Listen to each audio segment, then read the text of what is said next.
الشيطان الرجيم من همزه ونفخه ونفثه. بسم الله الرحمن الرحيم.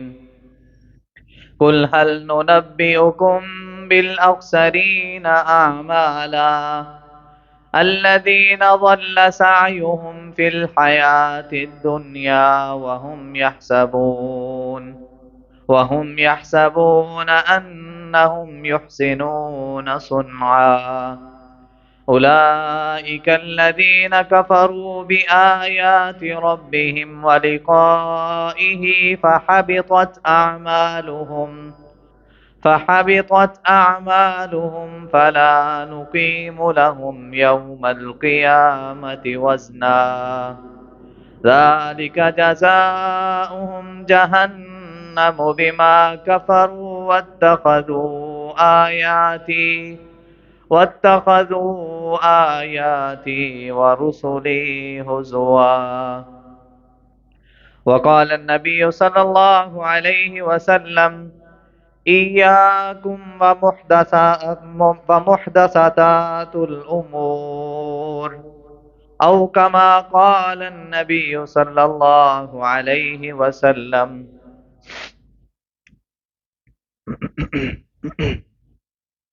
ہر قسم کی حمد و ثنا، بڑائی، کبریائی، رفعت و بلندی اس اللہ جل شانہ کی ذات کے لیے ہے۔ وہ اللہ جو ہم سب کا خالق ہے، مالک ہے، رازق ہے، داتا ہے، نفع نقصان کا مالک ہے، بگڑیاں بنانے والا ہے، موت و حیات کا مالک ہے، علی کل شیء قدیر ہے۔ بے شمار لا تعداد انگنت درود و سلام سید الاولین والآخرین، امام مجتبی، امام الرسل، خاتم الانبیاء، آقا دو جہاں، کائنات کے سردار نبی جناب محمد الرسول اللہ صلی اللہ علیہ وآلہ وسلم کی ذات اقدس کے لیے۔ صاحب اور ساتھیوں، قابل احترام تشریف فرما ماؤں اور بہنوں، رجب کا مہینہ جاری اور ساری ہے، اور اسی رجب کے مہینے کے اعتبار سے ہم نے پچھلے جمعے بھی چند گزارشات سماعت فرمائی تھی۔ آج بھی انشاءاللہ اپنے علم میں اضافہ کریں گے، اپنے آج کے سبق کو سیکھ کر جائیں گے، اور سیکھنے کے بعد دعا کریں کہ اللہ ہم سب کو سیکھ کر، سکھا کر، سن کر، سنا کر، پڑھ کر، پڑھا کر، ہمیں عمل کر کے اپنی دنیا اور آخرت کو رب العالمین بہتر بنانے کی توفیق عطا فرمائے۔ حضرات و سامعین، انسان تبھی کامیاب ہوتا ہے کہ جب انسان کو رب العالمین کسی چیز کا علم عطا کر دیں۔ قرآن کا علم ہے، حدیث کا علم ہے، رسول اللہ صلی اللہ علیہ وسلم کی سنت ہے، آقا علیہ السلام کے فرامین ہیں۔ جب انسان ان کو پڑھ لیتا ہے، سن لیتا ہے، سمجھ لیتا ہے، پھر اس کے بعد اس پر اپنی زندگی کو گزارنا، یہی حقیقی اور کامیابی زندگی ہے۔ وغیرہ مثالیں ہمارے سامنے بے شمار ہیں۔ ابو جہل ہے، عتبہ ہے، شیبہ ہے، عبداللہ بن ابی منافق جیسے لوگ ہیں، کافروں کے بڑے بڑے سردار، بڑے بڑے چودھری، جو رسول اللہ صلی اللہ علیہ وسلم کی باتوں کو سنا تو کرتے تھے، لیکن ان کو حقیقی زندگی میں انہوں نے ڈھالا نہیں ہے، شامل نہیں کیا، ان کو دل و دماغ سے تسلیم نہیں کیا، بس سننے کی حد تک رکھا، اور ان کا نشان اور ان کا انجام بھی ہمارے سامنے ہے۔ رب العالمین ہم سب کو اپنے انجام کو مد نظر رکھتے ہوئے کہ ہم سب نے مرنا ہے، نہ جانے زندگی کی کب شام ہو جائے، وہ وقت آنے سے پہلے رب العالمین ہمیں اپنی رہنمائی اور اپنی اصلاح کر کے اپنی دنیا اور آخرت کو بہتر بنانے کی توفیق عطا فرمائے۔ حضرات و سامعین، رجب کا مہینہ چونکہ پچھلے جمعے کے اختتام پہ ہم نے سنا کہ اس مہینے کو رب العالمین نے حرمت والا مہینہ بنایا، 4 مہینے حرمت والے ہیں، اور ان 4 مہینوں میں یہ چوتھا مہینہ ہے جس کو رجب کہا جاتا ہے۔ اور رجب رسول اللہ صلی اللہ علیہ وآلہ وسلم کی زندگی کو ہم نے پرکھا، دیکھا، پڑھا، صحابہ اکرام سے سنا، صحابہ اکرام کی زندگیوں کو ہم نے پرکھا، تو یہ پتہ چلا کہ رسول اللہ صلی اللہ علیہ وسلم نے رجب کا مہینہ کیسے گزارا ہے۔ آج غور و فکر کر کے ہم نے بھی سبق لے کے جانا ہے، کیا میرا طریقہ رسول اللہ صلی اللہ علیہ وسلم جیسا ہے؟ اگر ہے تو الحمدللہ، نہیں ہے تو مجھے اس پر فکر کرنی چاہیے۔ میں نبی سے آگے نہیں نکل سکتا، میں نبی سے افضل نہیں ہو سکتا، میں نبی سے اعلیٰ نہیں ہو سکتا، میں نبی سے مقام عظیم میں بلند نہیں ہو سکتا، میں صحابہ کا مقابلہ نہیں کر سکتا۔ ہاں، میں ان جیسا بننے کی کوشش کر سکتا ہوں، اور وہ تب جب میرا قول، فعل، عمل، میری زندگی کا طور طریقہ، میری زندگی کے سارے کے سارے اعمال، رسم کا تو تصور ہی نہیں ہے، رسومات کا تو اسلام کے اندر تصور ہی نہیں ہے۔ اسلام تو پہلی رسومات کو توڑنے کے لیے آیا، ہندوانہ کفرانہ اور شرکیہ ساری کی ساری رسومات کو توڑنے کے لیے آیا۔ انسان نے کلمہ پڑھ لیا اور کلمہ پڑھنے کے بعد بھی اگر اس کے اندر یہ ساری چیزیں پہ وس رہیں اور یہ انہی چیزوں پر اپنی زندگی گزارتا رہا تو پھر اس کا کلمہ پڑھنے کا کیا فائدہ؟ رب العالمین کہتے ہیں کہ سورۃ کہف ہے جس کو ہر جمعے پڑھنے کا حکم دیا جاتا ہے، اور رسول اللہ صلی اللہ علیہ وسلم نے اسی سورۃ کہف کے متعلق فرمایا جو بندہ اس کو پڑھتا ہے، جمعے والے دن تلاوت کرتا ہے، رب العالمین اس کو کس کے فتنے سے محفوظ رکھے گا؟ دجال کے فتنے سے رب العالمین اس کو محفوظ رکھے گا۔ اللہ ہمیں اس کی توفیق عطا فرمائے۔ اس سورۃ کہف کا آخری رکوع اور آخری رکوع کی چند آیات احباب کے سامنے تلاوت کی ہیں۔ رب العالمین اعلان کر رہے ہیں قل هل ننبئکم بالاخسرین اعمالا، اے نبی صلی اللہ علیہ وسلم، حل کیا، ننبئکم میں تمہیں خبریں نہ بیان کروں، میں تمہیں بتلاؤں نہیں، بالاخسرین اعمالا ایسے اعمال کے جو انسان کے خسارے کا سبب بنیں گے۔ عمل بھی انسان کر رہا ہے لیکن پھر خسارے میں ہے۔ والعصر ان الانسان لفی خسر، قسم ہے زمانے کی انسان خسارے میں ہے۔ الا الذین آمنوا وعملوا الصالحات وتواصوا بالحق وتواصوا بالصبر، سوائے ان لوگوں کے جو ایمان لائے، ایمان لانے کے بعد عمل صالح کیے، اور عمل صالح کے لیے ہم نے کئی مرتبہ سن لیا ہے، اب تو یہ سبق پکا ہمیں یاد ہو جانا چاہیے کہ عمل صالح ان کو کہتے ہیں نیک اعمال، سنت والے اعمال، ان میں مرضی رب العالمین کی ہے اور طریقہ محمد الرسول اللہ صلی اللہ علیہ وسلم کا ہے۔ وَتَوَاصَوْا بِالْحَقِّ وَتَوَاصَوْا بِالصَّبْرِ، صبر کے ساتھ وہ تلقین کرتے ہیں اور حق کے ساتھ وہ تلقین کرتے ہیں، صبر والی وہ زندگی گزارتے ہیں۔ یہاں پہ رب العالمین کہہ رہے ہیں کہ انسان عمل تو کرتا ہے لیکن خسارے والے اعمال ہیں۔ الَّذِينَ ضَلَّ سَعْيُهُمْ فِي الْحَيَاةِ الدُّنْيَا وَهُمْ يَحْسَبُونَ أَنَّهُمْ يُحْسِنُونَ صُنْعًا، وہ دنیا میں رہتے ہوئے اپنی گمراہی والی کوششیں کرتے ہیں۔ ضلّ یا ضلّ کا مطلب کیا ہوتا ہے؟ گمراہ۔ سعی کہتے ہیں کوشش کو، کہ وہ لوگ اپنی کوششوں کے باوجود، کوششیں کرنے کے باوجود، نیک اعمال کرنے کے باوجود، وَهُمْ يَحْسَبُونَ أَنَّهُمْ يُحْسِنُونَ صُنْعًا، وہ گمان کرتے ہیں کہ ہم بڑے اچھے اچھے کام کر رہے ہیں، بڑے اچھے اچھے کام کر رہے ہیں۔ حضرات رسول اللہ صلی اللہ علیہ وسلم کی زندگی سے ہم نے سنا، اما جی عائشہ رضی اللہ تعالی عنہا طیبہ طاہرہ مطہرہ بیان کرتی ہیں، رسول اللہ صلی اللہ علیہ وسلم نے فرمایا من احدث فی امرنا ھذا ما لیس منہ فہو رد، دین اسلام کے اندر جس بندے نے کوئی بھی ایسا کام ایجاد کیا، شروع کیا کہ جس پر محمد الرسول اللہ صلی اللہ علیہ وسلم کا قول فعل عمل والا ٹھپا موجود نہیں، مور موجود نہیں، فہو رد، وہ عمل رد ہے، وہ مردود ہے، رب کی نظر میں وہ دھتکارا ہوا ہے۔ انسان جتنا مرضی بڑا عمل کرتا رہے، رب اس کے عمل کو پرکھتا ہی نہیں ہے، دیکھتا ہی نہیں ہے، اجر دینا تو بہت دور کی بات ہے۔ بات سمجھ آ رہی ہے؟ رب العالمین قرآن مجید میں میری اور آپ کی رہنمائی کر رہے ہیں، اور رسول اللہ صلی اللہ علیہ وسلم نے فرمایا ایاکم ومحدثات الامور، لوگو اپنے آپ کو غیر امور چیزوں سے بچاؤ، ایسی چیزیں محدثات، اس کا مطلب ہے کہ جو دین میں نئی ایجاد کردہ چیزیں ہیں۔ دین اسلام مکمل ہو چکا، خطبہ حجۃ الوداع کا موقع ہے، رسول اللہ صلی اللہ علیہ وسلم کے سامنے 1,25,000 کے قریب صحابہ اکرام موجود ہیں۔ نبی علیہ الصلوۃ والسلام نے اس موقع پر صحابہ اکرام کو مخاطب ہو کے کہا تھا میرے صحابہ کیا میں نے دین پہنچا دیا؟ صحابہ نے یک زبان ہو کر کہا تھا اللہ کے نبی صلی اللہ علیہ وسلم آپ نے صرف دین پہنچایا نہیں بلکہ پہنچانے کا حق ادا کر دیا ہے۔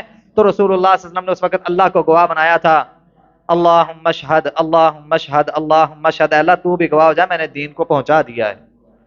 اس موقع پر رب العالمین نے قرآن کا مقام اتارا، الیوم اکملت لکم دینکم واتممت علیکم نعمتی ورضیت لکم الاسلام دینا، اے محمد کریم صلی اللہ علیہ وسلم آج کے دن ہم نے تمہارے اوپر تمہارے دین کو مکمل کر دیا ہے، ساری کی ساری نعمتوں کو، تمام نعمتوں کو مکمل کر دیا ہے۔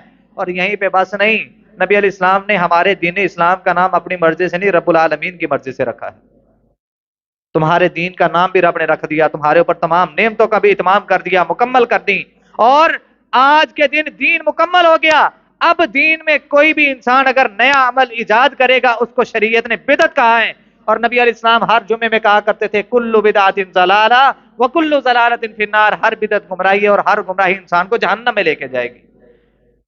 اللہ کا الحاکمین ہمیں سمجھنے کی توفیق عطا فرمائے۔ امام حسن بصری رحمت اللہ علیہ بیان کیا کرتے تھے کہ وہ انسان جو بدعتی ہو، بدعت کا ارتکاب کرنے والا ہو اور بدعت میں اپنی زندگی گزارنے والا ہو اور کبھی وہ اس عمل سے توبہ نہ کرے، یہ ایسا انسان ہے جس نے اپنے ہاتھوں سے ہی اپنے دین کو گرا دیا ہے۔ اللہ ہم سب کو محفوظ فرمائے۔ عبداللہ بن مسعود رضی اللہ تعالیٰ عنہ، آج ہم کہتے ہیں نیک عمل ہی تو کر رہے ہیں نا، ذکر و اذکار ہی تو کر رہے ہیں، رجب کا مہینہ آیا ہے، پچھلے جو میں چند باتیں سن لی ہیں، رہتی باتیں آج سن لیں۔ رجب کا مہینہ نبی علیہ الصلوۃ والسلام نے نہ تو کوئی روزے کی فضیلت بیان کی، نہ کسی رات کو قیام کی فضیلت بیان کی، نہ ہی نبی علیہ السلام نے کوئی خاص ذکر و اذکار کے ساتھ اس مہینے کو گزارنے کا اہتمام کیا، نہ ہی صحابہ اکرام کو اس کا حکم دیا۔ جب نبی علیہ الصلوۃ والسلام جو سب سے افضل ہیں، اعلیٰ ہیں، اور نبی کے بعد اس کائنات کی عظیم ترین ہستیاں نبی کے صحابہ ہیں، جب ان کی زندگیوں سے ہمیں کوئی رجب کے مہینے میں اس طرح کا عمل نہیں ملتا، میں اور آپ اس طرح کے عمل کر کے بھلا کیا ثابت کرنا چاہتے ہیں؟ ہم ان سے آگے ہیں؟ ہمیں ان سے زیادہ علم ہو گیا؟ دین تو مکمل ہو چکا ہے۔ آج انسان اپنی زندگی میں بدعت کا ارتکاب کر کے اس بات کا ثبوت دیتا ہے کہ دین مکمل نہیں ہوا۔ جو خیر اور بھلائی اور نیکی کا کام میں کر رہا ہوں، نعوذ باللہ من ذالک، نہ تو رسول اللہ صلی اللہ علیہ وسلم کو اس بات کا علم تھا، نہ صحابہ اکرام کو پتا تھا، اور اللہ معاف کرے نہ ہی رب کو اس بات کا علم تھا۔ اگر رب کو علم ہوتا تو قرآن کے اندر ہوتا، اگر رب کو علم ہوتا تو رسول اللہ صلی اللہ علیہ وسلم کے علم میں رب العالمین ضرور دیتے، اور اگر نبی علیہ السلام کے علم میں کوئی بات آتی تھی تو نبی علیہ السلام اس میں خیانت نہیں کرتے تھے، بلکہ صحابہ کے سامنے اس کا ذکر کرتے تھے، جس کو قرآن اور حدیث کہا جاتا ہے۔ جو علم ہے، جو تعلیم ہے، جو تربیت ہے، اللہ ہمیں سمجھنے کی توفیق عطا فرمائے۔ آج ہماری زبانوں پر آتے ہیں یار ذکر ہی ہے نا، ذکر کرنے میں کون سا حرج ہے؟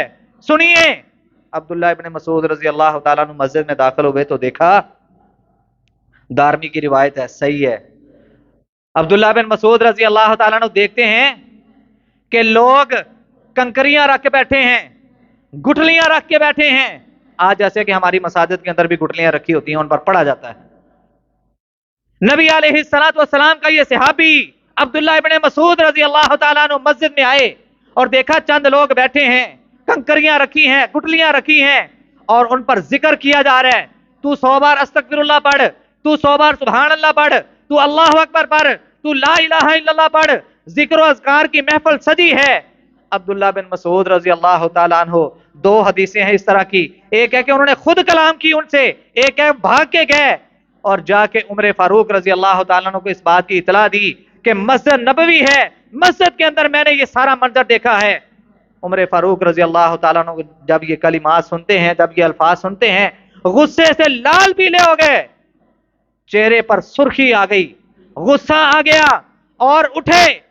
چادر کا ایک پلو کندھے پہ ہے، دوسرا زمین کے ساتھ گھسٹتا ہوا آ رہا ہے، آ کے مسجد نبوی میں کہتے ہیں، او میرے نبی کے صحابہ، اللہ کی قسم ابھی تو میرے نبی کے برتن گھر میں پڑے ہوئے ہیں، ابھی تو میرے نبی کا لباس گھر میں پڑا ہوا ہے، ابھی تو میرے نبی کا کفن پوسیدہ نہیں ہوا، اور تم لوگوں نے بدعت شروع کر دی۔ کہتے ہیں عبداللہ بن مسعود، اے عمر، ہم ذکر ہی تو کر رہے ہیں، اللہ کا نام ہی تو لے رہے ہیں، کوئی ایسا غیر شرعی کام تو نہیں کر رہے۔ عمر فاروق رضی اللہ تعالیٰ عنہ کہتے ہیں، اللہ کی قسم اگر میرے نبی کی مسجد نہ ہوتی، میرے نبی کا شہر نہ ہوتا، مار مار کے تم لوگوں یہاں سے نکال دیتا۔ جو طریقہ آج تم لوگ اپنا رہے ہو، کیا یہ طریقہ نبی علیہ السلام سے اللہ نے چھپا کے رکھا تھا؟ یہ کنکریوں پہ پڑھنا، یہ گٹھلیوں پہ پڑھنا، کیا یہ طریقہ نبی علیہ السلام کو رب العالمین نے بتایا ہے؟ اگر بتایا ہے تو پھر کرنے میں کوئی حرج نہیں، لیکن اگر نہیں بتایا تو کیا نبی سے اعلیٰ اور افضل ہو گئے ہو؟ حضرات، ایک ایک بات کو احادیث کی زندگی سے پرکھنا پڑے گا، دیکھنا پڑے گا احادیث کی روشنی میں۔ اللہ ہمیں سمجھنے کی توفیق عطا فرمائے۔ ہماری زبانوں پہ کیا ہے؟ ہم نے سمجھ لیا دین لاوارث ہے، اللہ کا ذکر ہی تو کر رہے ہیں۔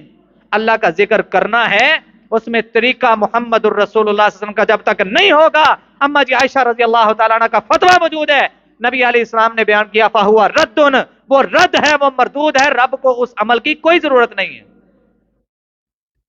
حضرات، انسان بدعت کرتا ہے، یہاں پہ رک کے ایک بات اور ذہن نشین کر لیں، ایک ہوتی ہے بدعت، ایک ہوتا ہے گناہ، دونوں میں فرق ہے۔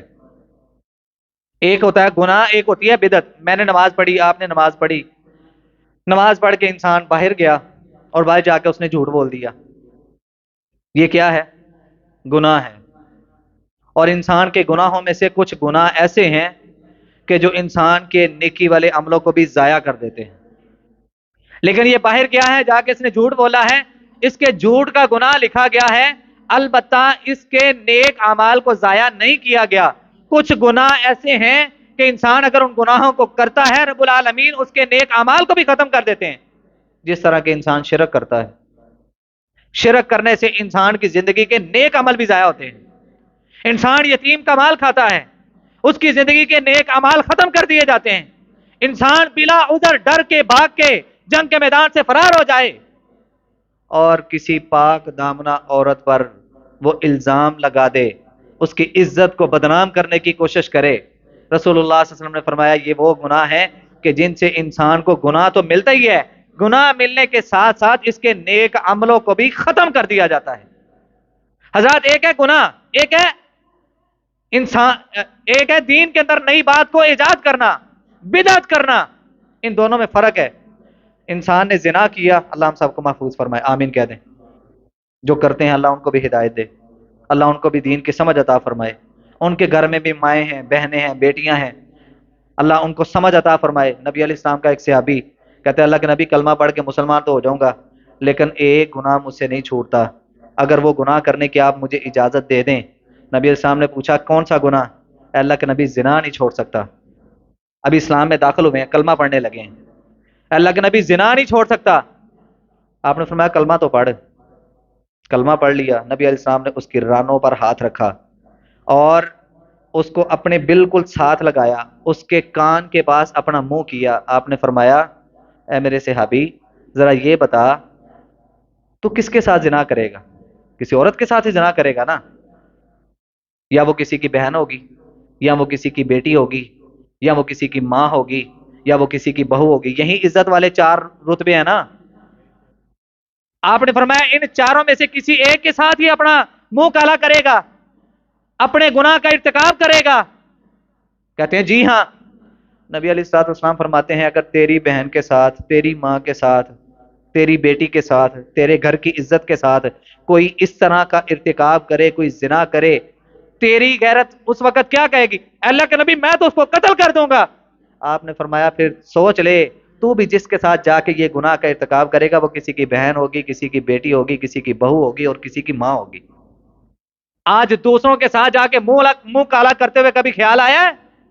میرے اپنے گھر میں رب نے بہن رکھی ہے، بیٹی رکھی ہے، ماں ہے، اللہ نہ کرے، اللہ نہ کرے 100 مرتبہ نہیں کروڑ مرتبہ دعا ہے اللہ سب کی عزتوں کو سلامت رکھے۔ آج کسی کی عزت کو اچھال کے اپنے دوست احباب کے سامنے بڑے چرچے کرتا ہے، کل کو اللہ نہ کرے تیرے گھر میں یہ گناہ کا ارتکاب شروع ہو گیا تو کیا کر سکتا ہے تو؟ اللہ ہم سب کو محفوظ فرمائے۔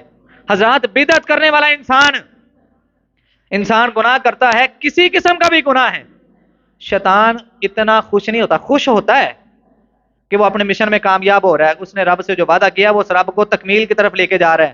اس نے کہا تھا نا میں وعدہ کرتا ہوں اکیلا جہنم میں نہیں جاؤں گا، اپنے ساتھ کئیوں کو جہنم میں لے کے جاؤں گا، وہ آج اپنے وعدے کی تکمیل میں لگا ہوا ہے، دن رات ایک کیا ہوا اس نے۔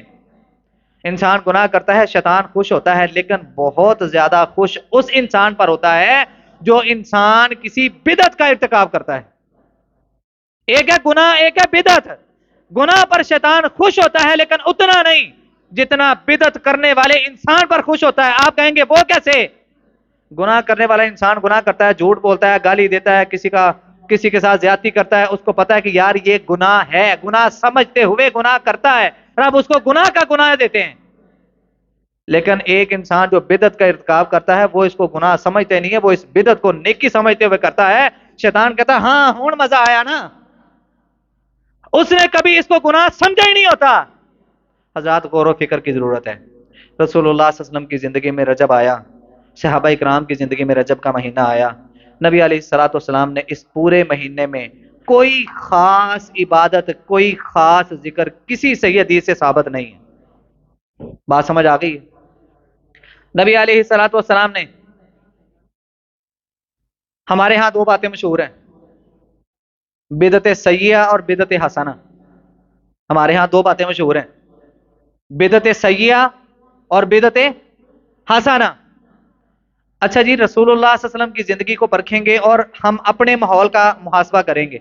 آج ہم کسی کو کہتے ہیں نا کہ یار یہ نبی علیہ السلام کی زندگی سے ثابت نہیں ہے، آپ یہ کام نہ کریں، تو وہ کہتے ہیں یہ بدعت حسنہ ہے. ایک طرف مانتے ہیں کہ یہ بدعت ہے اور ساتھ ہی لفظ کون سا لگایا؟ حسنہ. یہ بدعت حسنہ ہے. اب ہم دیکھیں گے نبی علیہ الصلوۃ والسلام کی زندگی کو کہ کیا نبی علیہ الصلوۃ والسلام کی زندگی میں بدعت سیئہ اور بدعت حسنہ کا کوئی کنسپٹ ہے، کوئی شمار ہے؟ نبی علیہ الصلوۃ والسلام خطبہ دینے کے لیے ممبر رسول پر جب بھی تشریف لاتے، آپ کے ہر خطبے کی یہ آیات ہوتی تھی، کلو بدعت ضلالہ وکلو، یار جنی باری سن لیا سب نو یاد ہو جانا چاہیے، کلو بدعت ضلالہ وکلو ضلالۃ فی النار. نبی علیہ الصلوۃ والسلام کی زندگی میں بدعت سیئہ اور بدعت حسنہ کا کوئی شمار ہی نہیں.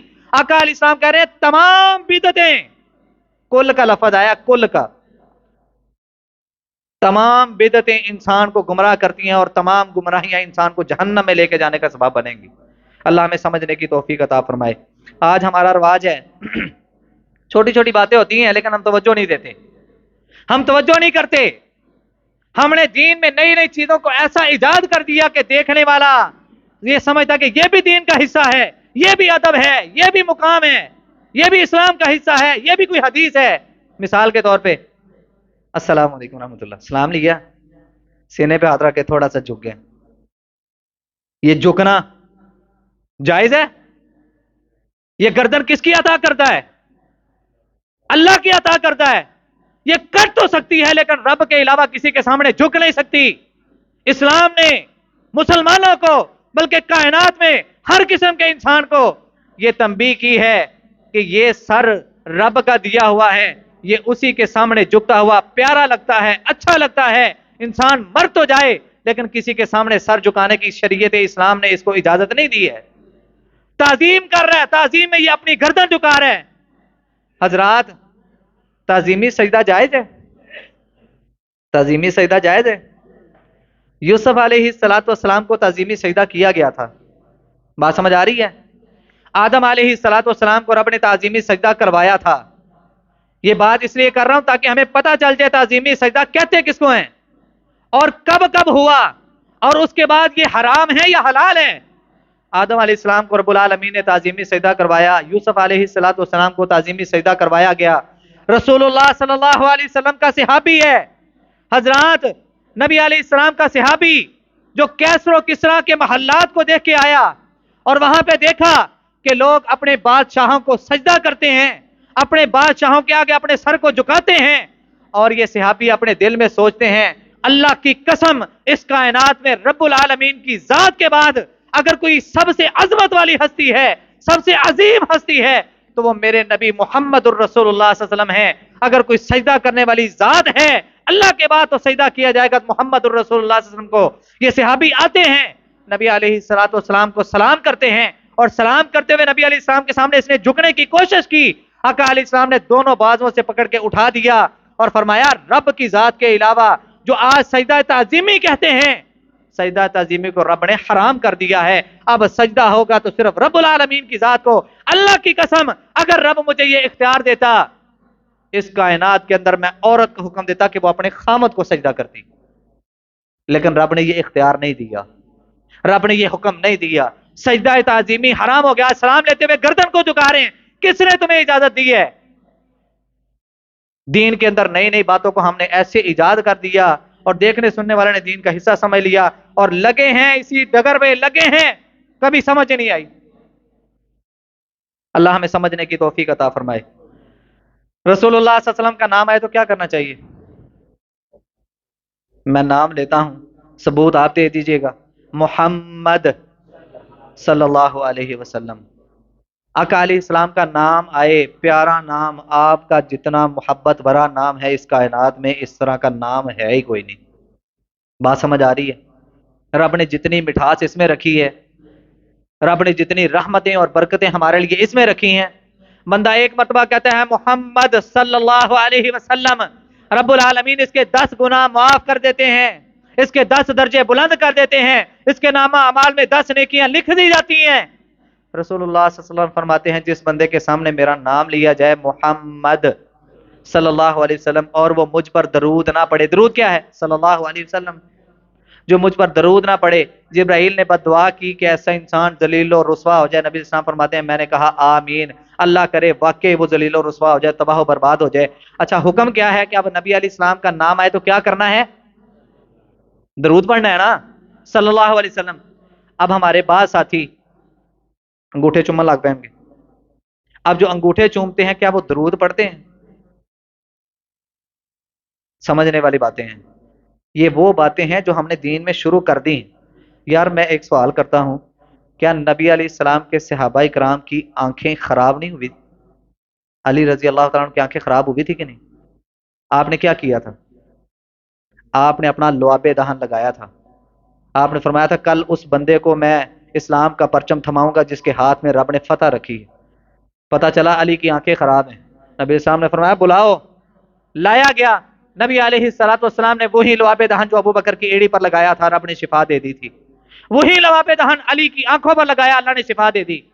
حضرات صحابہ کرام کو اس گیٹس کا پتہ نہیں چلا، اس عمل کا پتہ نہیں چلا کہ یار نبی کا نام آئے تو چوم کے آنکھوں پہ لگائیں تو آنکھوں کی بینائی زبردست بن جاتی ہے؟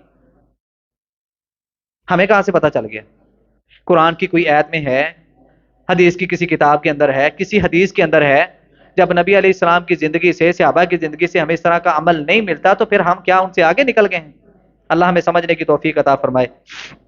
حضرات وہ میرے نبی کے صحابہ جو ایک ایک بات کو پرکھتے تھے، آقا علیہ الصلوۃ والسلام کے صحابی جن کا نام ہے عبداللہ بن عمر، یہ دیکھتے ہیں ایک آدمی، حضرات غور کیجئے گا، آج ہم کہتے ہیں ذکر ہی تو کر رہے ہیں، نفل ہی تو پڑھ رہے ہیں، قرآن کی تلاوت ہی تو کر رہے ہیں، کون سا کوئی نیا کام کر رہے ہیں، کوئی غیر شرعی کام کر رہے ہیں؟ اب ذکر کرنے کی وجہ سے انسان بدعتی والا بن گیا، اب قرآن پڑھنے کی وجہ سے، نفل پڑھنے کی وجہ سے انسان بدعتی بن گیا۔ عبداللہ بن عمر رضی اللہ تعالیٰ عنہ نے ایک آدمی کو دیکھا، اس نے فجر، توجہ ہے کہ نہیں جی؟ توجہ ہے؟ عبداللہ بن عمر رضی اللہ تعالیٰ عنہ ایک آدمی کو دیکھتے ہیں، فجر کی نماز کے فوراً بعد اٹھ کے انہوں نے نفل پڑھنا شروع کر دیے۔ عبداللہ بن عمر رضی اللہ تعالیٰ عنہ نے ان کو روکا کہ رسول اللہ صلی اللہ علیہ وسلم نے فجر کے بعد نوافل پڑھنے سے منع کیا ہے، کب تک؟ مسئلہ تو انصاراں نو پتہ ہے، کب تک؟ جب تک سورج نکلنا آئے، سورج کے نکلنے کے بعد ہم اشراق پڑھتے ہیں۔ نبی علیہ الصلوۃ والسلام نے منع کیا ہے، کہتا لو جی اب میں نفل پڑھ رہا ہوں تو نفل پڑھنے کی وجہ سے رب مجھے سزا دے گا، رب مجھے عذاب دے گا، نماز پڑھنے کی وجہ سے بھلا کس کو عذاب ہوتا ہے؟ عبداللہ بن عمر رضی اللہ تعالیٰ عنہ کہتے ہیں اللہ کی قسم ایسی ہی بات ہے، کبھی کسی انسان کو نماز پڑھنے کی وجہ سے رب نے جہنم کی آگ میں نہیں پھینکا، نفل پڑھنے کی وجہ سے رب کسی انسان کو سزا نہیں دیتا۔ ہاں جو تو نبی علیہ الصلوۃ والسلام کی سنت کی مخالفت کر رہا ہے نا، اس مخالفت کی سزا تجھے ضرور ملے گی۔ جو طریقہ نبی علیہ السلام کا ہے ہی نہیں، تو کیوں کر رہا ہے؟ ابن عباس رضی اللہ تعالیٰ عنہ کی زندگی کو پرکھیں، بوڑھے ہو چکے ہیں اور بڑھاپے میں یہ نبینا ہو گئے تھے۔ ایک دن جا رہے ہیں کہیں، اپنے ساتھی کو کہتے ہیں جو ساتھ ہے کہ یار مسجد دیکھو، چلتے ہیں وہاں پہ جا کے نماز کا وقت ہونے والا ہے، نماز ادا کرتے ہیں۔ دور کہیں ایک مسجد نظر آئی، یہ ساتھی نے پکڑا، مسجد میں لے گئے۔ اب مسجد میں گئے، وہاں پہ جا کے وضو وغیرہ کیا، مؤذن آیا، اس نے اذان کہی، اور اذان کہنے کے بعد وہ مسجد کے مینار پہ چڑھ گیا اور با آواز بلند لوگوں کو کیا کہہ رہا ہے؟ او لوگوں نماز کا ٹائم ہونے والا، جلدی جلدی مسجد میں آ جاؤ، جلدی جلدی مسجد میں آ جاؤ۔ ابن عباس رضی اللہ تعالیٰ عنہ اپنے ساتھی کو کہتے ہیں مجھے یہاں سے لے چلو، یہاں پہ میں نہیں رہ سکتا۔ جہاں کے مؤذن کو، جہاں کے امام کو اسلام اور بدعت کا پتہ ہی نہیں ہے، وہاں پہ ابن عباس رضی اللہ تعالیٰ عنہ رک ہی نہیں سکتے، کہیں اور جا کے مسجد ڈھونڈی اور وہاں پہ جا کے نماز ادا کی۔ وجہ کیا ہے؟ اذان کا مقصد کیا ہے؟ اذان بذات خود ایک پورا توحید کا اعلان ہے، اذان کا ایک روب ہے، اذان ایک اعلان ہے، اذان ایک پکار ہے، دعوت اللہ ہے۔ جب اذان کہنے کے بعد ہماری مساجد کے اسپیکر کھل جائیں اور یہ اعلان کرنا شروع کر دیا جائے کہ 10 منٹ رہ گئے، 15 منٹ رہ گئے، 5 منٹ رہ گئے، جلدی آ جاؤ، اذان کہنے کا مقصد تو ختم ہو گیا، فوت ہو گیا۔ نبی علیہ الصلوۃ والسلام نے نہا عن التصویب، نبی علیہ الصلوۃ والسلام نے تصویب کرنے سے منع کیا۔ تصویب کیا ہے؟ اذان کے بعد لوگوں کو نماز کی طرف بلانا۔ اور اذان کہنے کے بعد مفسرین یہاں تک بیان کرتے ہیں، اذان کہنے کے بعد اتنی بھی اجازت نہیں ہے تو کوئی انسان جا کے کسی کا دروازہ کھٹکھٹا کے کہے اس کو اذان ہو گئی، نماز کا ٹائم ہونے والا ہے، یہ اذان کی توہین کر رہا ہے۔ حضرات، بدعت، اللہ ہمیں سمجھنے کی توفیق عطا فرمائے۔ آج ہم نے ان چیزوں کو پرکھنا چھوڑ دیا، دیکھنا چھوڑ دیا ہے، اور نبی علیہ الصلوۃ والسلام کی حدیث کو بھی سماعت فرما لیں۔ آقا علیہ السلام نے فرمایا من احب سنتی فقد احبنی ومن احبنی فکان معی فی الجنہ۔ آقا علیہ الصلوۃ والسلام کا ایک صحابی آیا، آ کے کہتے ہیں اللہ کے نبی صلی اللہ علیہ وسلم بتائیے متی الساعہ، قیامت کب قائم ہوگی؟ قیامت کب قائم ہوگی؟ نبی علیہ الصلوۃ والسلام فرماتے ہیں تو نے قیامت کے بارے میں تیاری کیا کی ہے؟ آج ہمارے سوال اس طرح کے ہوتے ہیں، ہمارے سوال تو ہوتے ہیں کہ آدم علیہ السلام کا نکاح کنے کروایا سی؟ موسیٰ علیہ السلام دی لاٹھی کڈی وڈی سی جی؟ آدم علیہ السلام کا جنازہ کس نے پڑھایا تھا جی؟ ہمارے سوال تو اس طرح کے ہوتے ہیں۔ حضرات سوال کریں، لیکن وہ سوال کریں کہ جن کے کرنے کی وجہ سے آپ کی عبادات میں بہتری آئے، جو آپ کی عبادات کے ساتھ منسلک ہوں۔ ایسے سوالوں کا جو آپ کی عبادات کے ساتھ جن کا کوئی تعلق ہی نہیں ہے، ایسے سوالوں سے گریز کریں۔ یہ بنی اسرائیل کی قوم کی طرح کے سوال ہیں، اور نبی علیہ السلام نے کثرت سوال سے منع کیا۔ ہمارے سوال کاروبار کو لے کے، میں کامیاب سے کامیاب کیسے بن سکتا ہوں، ایک فیکٹری سے دوسری فیکٹری کیسے بن سکتی ہے، ایک گاڑی سے دوسری گاڑی، ایک بنگلے سے دوسرا بنگلہ۔ صحابی آ کے کہتے ہیں اللہ کے نبی صلی اللہ علیہ وسلم متی الساعہ، قیامت کب قائم ہوگی؟ آقا علیہ السلام فرماتے ہیں میرے صحابی سوال کرنے والے بتا ذرا قیامت کے بارے میں تیاری کیا کی ہے؟ اے اللہ کے نبی تیاری تو کوئی خاص نہیں، ہاں ایک عمل ہے، عمل اتنا بڑا ہے، اتنا محبوب ہے، اتنا اعلیٰ ہے، اتنا عرفہ ہے کہ مجھے یقین ہے کہ رب نے اگر میرے اس عمل کو دیکھ لیا تو میری نجات کے لیے وہ کافی ہوگا۔ آقا علیہ السلام فرماتے ہیں کیا ہے؟ اے اللہ کے نبی صلی اللہ علیہ وسلم میں اپنے دل و جان سے آپ کے ساتھ محبت کرتا ہوں، آپ کی ہر بات کو اپنی زندگی میں شامل کرنے کی کوشش کرتا ہوں۔ تو نبی علیہ السلام نے اس موقع پر فرمایا تھا من احب سنتی فقد احبنی ومن احبنی فکان معی فی الجنہ۔ اے میرے صحابی پھر سن لو، جس کے ساتھ تمہاری محبت ہوگی کل قیامت کو رب العالمین تجھے اس کے ساتھ کھڑا کرے گا، اور جس بندے کی میرے ساتھ محبت ہے وہ میرے ساتھ ہوگا، اور میرے ساتھ رب اس کو جنت کا داخلہ عطا کرے گا۔ آج ہم سوچیں نا ذرا، کھاتے اس رب کا ہیں، پیتے اس رب کا ہیں، ساری کی ساری نعمتیں اس رب کی عطا کردہ استعمال کرتے ہیں، لیکن ہماری محبتوں کا دورہ کہیں اور ہے، ہماری محبتوں کے جو کرشمے نکلتے ہیں وہ کسی اور طرف جا رہے ہیں۔ رب کے ساتھ، رسول کے ساتھ ہماری وہ محبت ہی نہیں رہی۔ حضرات 22 رجب آئے گی، 22 رجب آئے گی، اور وہاں پہ کنڈوں کا اہتمام کیا جائے گا، اور منسلک کیا جائے گا کس کے نام سے؟ امام جعفر صادق کے نام سے۔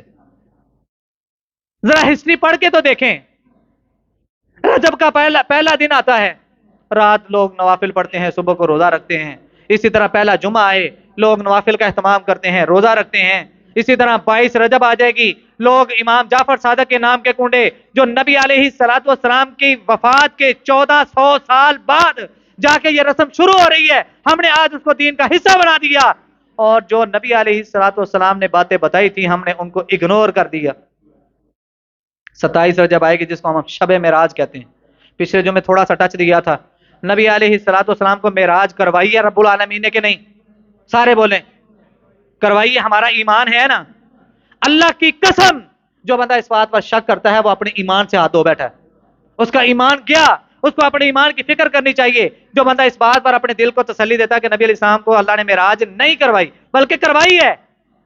اچھا اب آتے ہیں اگلی بات کی طرف، معراج نبی علیہ السلام کو رب العالمین نے کروائی ہے، کب کروائی ہے، کس سال کروائی ہے، کس مہینے کروائی ہے، کس رات یا دن میں کروائی ہے، اس میں شدید اختلاف موجود ہے۔ کوئی 100% بات شور نہیں ہے کہ اس دن، اس مہینے میں، اس ہفتے میں، اس سال میں ہوئی، شدید اختلاف موجود ہے۔ اور شاید اس میں بھی رب العالمین کو کوئی حکمت ہے. جس طرح لیلۃ القدر کو رب العالمین نے مخفی رکھا ہے، یہ چیز بھی مخفی ہے، اس میں رب کی حکمتیں رب ہی جانے. حضرات ہمیں جو کرنا ہے وہ کیا ہے کہ نبی علیہ الصلوۃ والسلام کو یہ معراج کروائی کیوں گئی. جو کرنے والے کام ہے نا اس طرف آتے ہیں. جن کے متعلق آپ سے رب نے سوال نہیں کرنا، ان کے پیچھے اپنی زندگی خراب کرنے کی آپ کو ضرورت نہیں ہے. رسول اللہ صلی اللہ علیہ وسلم کو معراج کروائی گئی. حضرات ایک ہے لفظ اسرا اور ایک ہے لفظ معراج، دو لفظ ہیں. کون کون سے بولے ذرا. ایک ہے لفظ اسرا جس کا مطلب ہوتا ہے سیر کرنا. رسول اللہ صلی اللہ علیہ وسلم مکے کے اندر ہیں، بیت اللہ کے اندر ہیں، یہاں سے آپ کو بیت المقدس، مسجد اقصی جو آج یہودیوں کے قبضے میں ہے، دعا کرے اللہ سب کو نیست و نابود کر دے. سارے آمین کہہ دیں. جو ہمارا قبلہ اول ہے اللہ اس کو آزاد کر دے، غاصبین کے درندوں کے ہاتھوں سے اللہ اس کو نجات دے دے، اور اللہ اہل اسلام کو اتنی قوت عطا کرے کہ وہاں پہ اذانیں ہوں، وہاں پہ نمازیں ہوں، وہاں پہ رب کے ذکر کی محفلیں سجیں. نبی علیہ السلام کو بیت اللہ سے اٹھا کے بیت المقدس یعنی کہ مسجد اقصی لے جایا گیا. اس کو کہتے ہیں اسرا یعنی کہ سیر. اور بیت المقدس سے رسول اللہ صلی اللہ علیہ وسلم کو جو معراج کروائی گئی، جو آسمانوں کی سیر کروائی گئی، ساتویں آسمان تک لے جایا گیا، اس کو کیا کہتے ہیں؟ معراج. آقا علیہ الصلوۃ والسلام کہتے ہیں کہ میں زمزم کے کنویں کے پاس لیٹا تھا، رب العالمین، میں نیند کی عالم میں تھا، رب العالمین نے چند فرشتے بھیجے، میرے کانوں میں ان کی باتوں کی آواز آ رہی تھی. اور یاد رکھیں نبی کی آنکھیں سوئی ہوتی ہیں، دل جاگ رہا ہوتا ہے، اپنی طرف سے نہیں کہہ رہا. یہ قرآن اور حدیث کا نچوڑ آپ کے سامنے رکھ رہا ہوں. انبیاء کی آنکھیں سوئی ہوتی ہیں لیکن ان کا دل زندہ ہوتا ہے. حضرات نبی علیہ السلام کہتے ہیں کہ میں نیند کے عالم میں ہوں، مجھے باتوں کی آواز آ رہی ہے کہ یہ وہی شخص ہے جس کو محمد کہتے ہیں. دوسرا کہتا ہے ہاں یہی محمد ہے. نبی علیہ الصلوۃ والسلام کہتے ہیں وہ آئے، انہوں نے آ کے میرا سینہ شق کیا، جس کو شق الصدر کہا جاتا ہے. اور آج کنڈے کھانے والوں، یہاں پہ نبی کا سینہ اطہر اس کو پھاڑا جا رہا ہے اور تمہیں کھانے کی پڑی ہے. یہ نبی کا سینہ کیوں پھاڑا گیا؟ کبھی اس پر غور کیا تو نے؟ نبی علیہ الصلوۃ والسلام بیان کرتے ہیں کہ جب بھی اس کائنات کے اندر کوئی بھی بچہ پیدا ہوتا ہے، شیطان اس کو کیا کرتا ہے؟ ہاتھ لگاتا ہے، شیطان اس کو ٹچ کرتا ہے. نبی علیہ الصلوۃ والسلام فرماتے ہیں اس کے ٹچ کرنے سے اس کے دل میں جو ایک گند سا بھر جاتا ہے، ساری زندگی شیطان اسی سے ہی اپنی چالیں اور وسوسوں سے کام لیتا رہتا ہے. نبی علیہ السلام فرماتے ہیں میرے سینے کو شک کیا گیا، جنت سے ایک تھال لے کے آئے تھے، ایک ٹرے لے کے آئے تھے، ایک پلیٹ لے کے آئے تھے، زمزم کے پانی کے ساتھ میرے دل کو نکال کے دھویا گیا، اور اس کے اندر ایک چھوٹا سا سیاہ نقطہ تھا جس کو نکال کے پھینک دیا گیا، سینہ سی دیا گیا، ٹانکے لگا دیے گئے، اور نبی علیہ السلام کو بٹھا دیا گیا اور کہا کہ یہ وہ چیز ہے جب آپ پیدا ہوئے تھے شیطان نے آپ کو ٹچ کیا تھا، رب العالمین کے حکم سے آج اس کو بھی نکال کے پھینک دیا گیا ہے. شیطان ساری زندگی آپ پر حملہ آور نہیں ہو سکتا.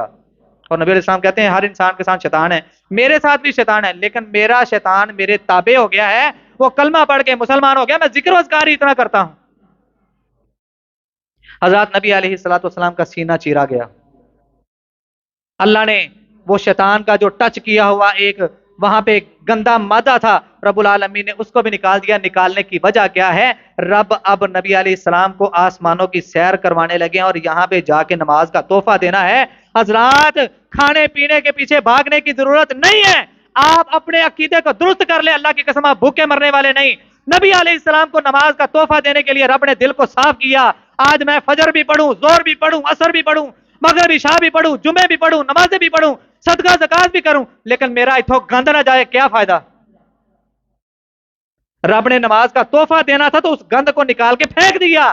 آج ہم نمازیں بھی پڑھیں اور اس گند کو بھی اپنے دل میں سجا سجا کے رکھیں اور اس کو نکالنے کی کوشش نہ کریں. کیا فائدہ تیری ایسی نمازوں کا جس دل پر رب کی نظر؟ کہتے ہیں کہ دلوں میں رب رہتا ہے. تو جہاں پہ رب کی نظر ہے، ان اللہ لا ينظر الى صورکم واموالکم ولکن ينظر الى قلوبکم واعمالکم، رب تمہاری خوبصورت شکل و صورت کی طرف نہیں دیکھتا، تمہارے مال و متاع کی طرف نہیں دیکھتا، رب دیکھتا ہے تمہارے دل کو، تمہارے نیک اعمال کو۔ اللہ ہمیں اس چیز کو سمجھنے کی اور اس پر عمل کر کے اپنی دنیا اور آخرت کو بہتر بنانے کی توفیق عطا فرمائے۔ اللہ ہمیں بدعات و خرافات سے بچائے، سنت والے نبی علیہ السلام کے بتائے ہوئے وہ سارے کے سارے اعمال اللہ کا ملاکمین ہم سب کو کر کے اپنی دنیا کو بہتر دنیا اور آخرت کو بہتر بنانے کی توفیق عطا فرمائے۔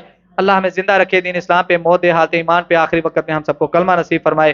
آخر دعوانا الحمدللہ رب العالمین۔